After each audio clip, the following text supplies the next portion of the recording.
Assalamualaikum warahmatullahi wabarakatuh dan selamat sejahtera. Saya Nur Syahrina binti Muhammad Zawawi, ahli terapi pertuturan bahasa atau speech language therapist. Bersama saya di studio iDoctor.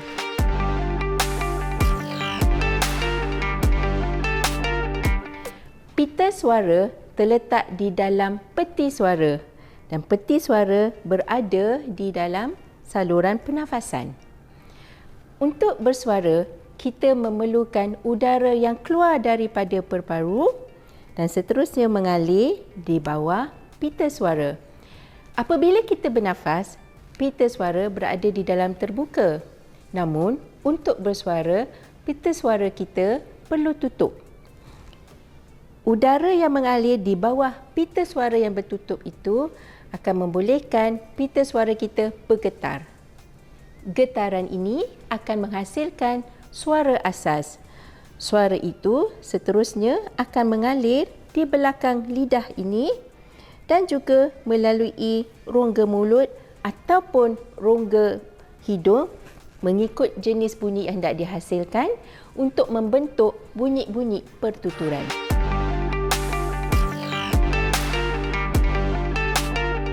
Masalah suara merujuk kepada keabnormalan suara sama ada dari segi kualiti, nada, kelangsingan pitch ataupun kekuatan. Ia juga merujuk kepada suara yang mungkin tidak sesuai dengan jantina seseorang individu itu. Contohnya, nada suara yang tinggi untuk seorang lelaki ataupun suara yang tidak memenuhi keperluan individu berkenaan sama ada dalam konteks harian ataupun untuk melakukan sesuatu pekerjaan.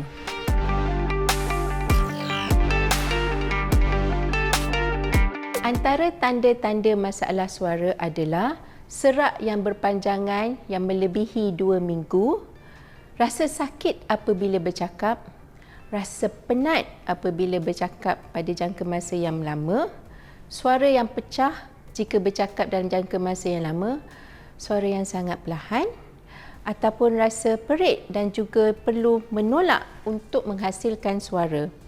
Terdapat juga pesakit yang mengalami masalah suara merasakan mereka rasa seolah-olah seperti perlu meneran untuk menghasilkan suara.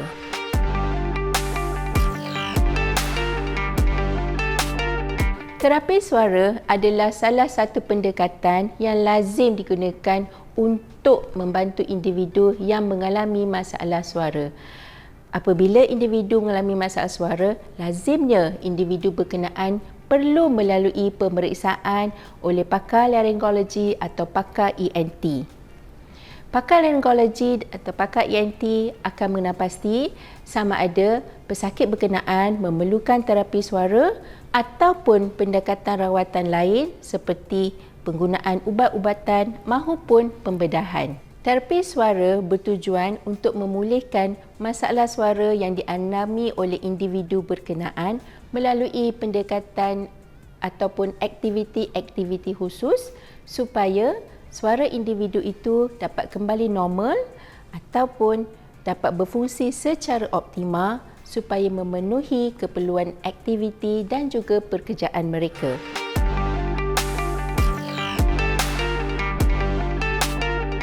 Terapi suara lazimnya dimulakan dengan penilaian-penilaian khusus supaya ahli terapi dapat mengenal pasti apakah masalah dan juga keperluan pesakit. Daripada penilaian berkenaan, perbincangan akan dilakukan bersama pesakit mengenai sasaran yang ingin dicapai menerusi terapi berkenaan. Ahli terapi kemudiannya akan melakukan sesi pendidikan untuk mendidik pesakit tentang amalan-amalan yang boleh mereka lakukan untuk menjaga suara mereka. Selain itu, ahli terapi akan melakukan aktiviti-aktiviti khusus berdasarkan objektif terapi yang telah dikenal pasti.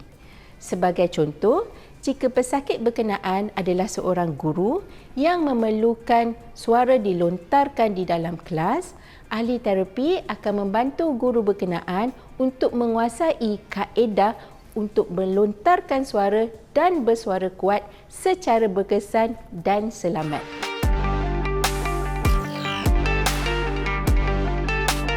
Terdapat beberapa amalan yang boleh dilakukan untuk menjaga suara kita. Pertama, elakkan atau hindarkan merokok ataupun menghisap vape. Kedua, jika tuan-tuan dan puan-puan mempunyai masalah reflux ataupun asid naik dan terasa masam ataupun seperti rasa ada benda tersangkut di leher ini, mahupun ada alergi pada hidung, dapatkan rawatan kerana kedua-dua penyakit ini adalah penyakit yang kerap dialami oleh individu yang mengalami masalah suara. Seterusnya, elakkan daripada tabiat suka berdeham dan juga suka berbisik.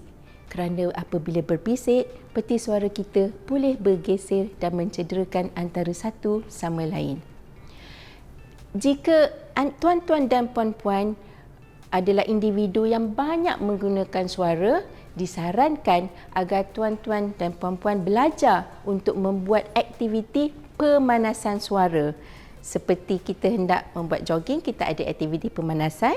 Sama juga apabila kita perlu bercakap banyak, kita perlu membuat aktiviti pemanasan suara. Seterusnya, dari segi penggunaan suara yang ergonomik. Apabila kita bercakap, disarankan supaya kita pastikan kedudukan kita adalah tegak supaya paru-paru kita dapat mengembang secara optimal.